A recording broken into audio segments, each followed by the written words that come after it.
ม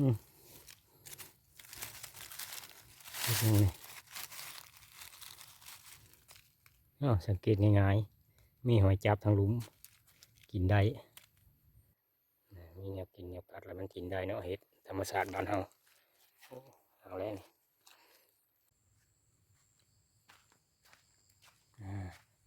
สบายดีเด้อทุกคนมื้อนี้ก็ค่อยสิพาเลาะป่าคือเก่าแล้วเนาะเลาะหาเลาะลิ้นแถวป่าแหละมื้อนี้ก็ว่างๆมื้อนี้นะ คือว่าสุขภาพก็บ่ค่อยปานเลอนะบ่ค่อยดีปานเลอก็เลยเสียโอกาสว่างๆพักผ่อนตัวเองแน่เลาะหาอากาศสดแถวป่าไปนำเลาะกินอากาศสดแถวป่านำเนาะ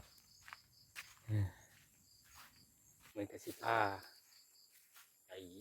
เบิ่งหรือว่าพาไปเบิ่งไปชมด่าน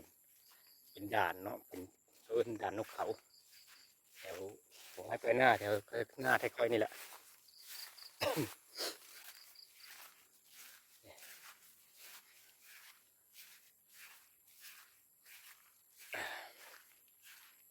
โรลินแถวให้แถวหน้านี่แหละเนาะบรรยากาศอันนี้ก็ตรงให้ตรงหน้ากระเจ้านี่เด้อเขากำลังเกี้ยวงามเลยนะทางหลังคอยนี่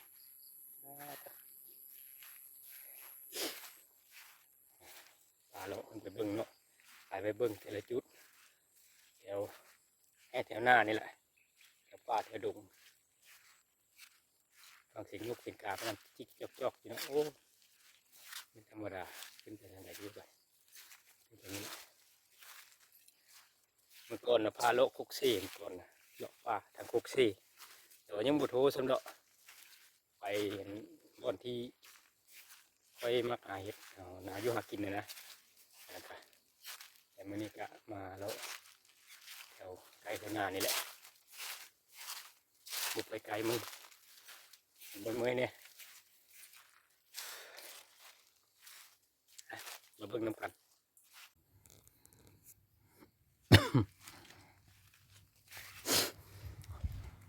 อันนี้เลาะแถวทางขึ้นด่านเด้อเป็นด่านน้อยแท้พี่น้องผมชื่อด่านนกเขาแหละนี่ขึ้นไปแล้วก็สิเป็นสีเห็นหินเป็นพักวันนี้นี่เป็นทางขึ้นนี่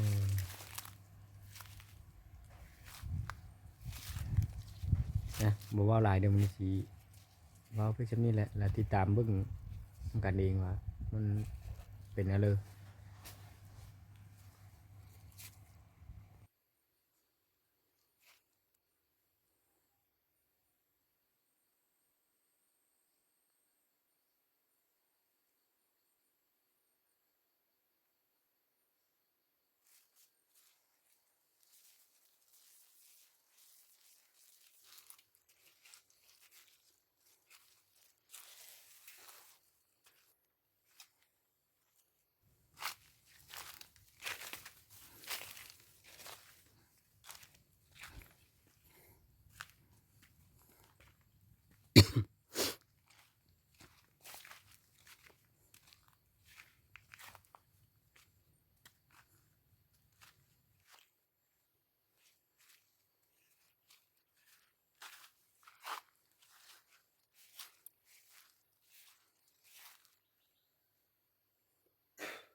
อยู่ทึงหินบนนี้ก็มี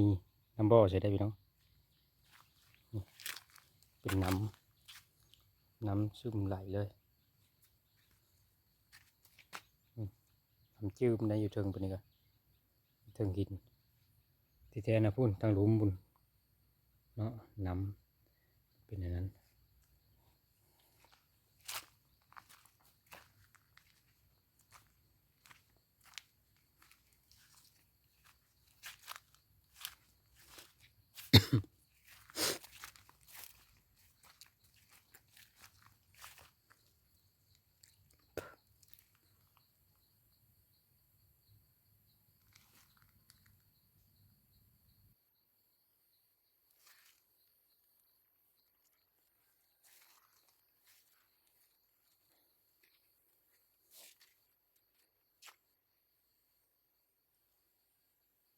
มีทางลงอยู่บนนี้เนาะ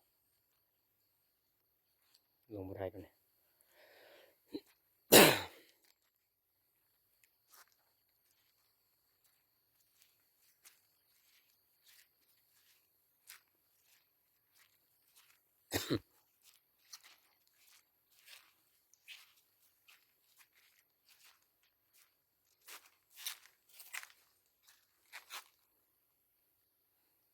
ถือว่าเป็นจุดกำเนิดของต้นน้ำที่ไหลลงไปใส่หน้าเนาะบอนหาเห็ดหาหอนเด็กไปแล้วนี่ก็หาอยู่หากินนี่แหละ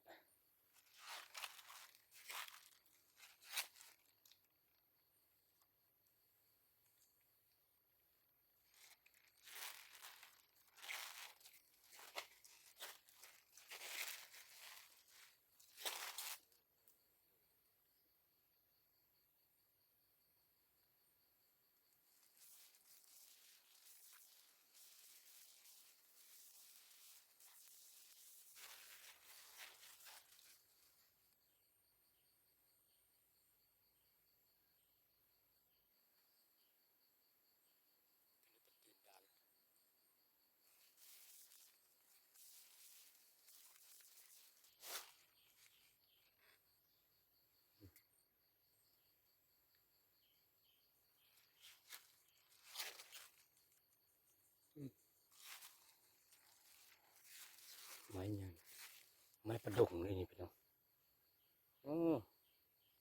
ยังมีเด้อไม้ประดงไม้ประดงอันนี้ไม้มันเห็นบุคักอะไรแล้วใบน้อยๆนี่แม่นเลยไม้ประดงเลยนี่โอ้มีอยู่ผมเป็นห้าไม้พี่น้องเลยอืม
อืม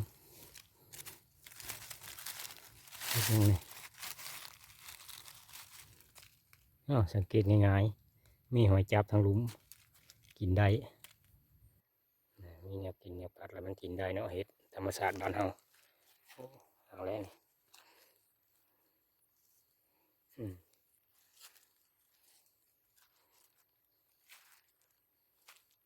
ระดอกเดียวเลยมั้งเนาะ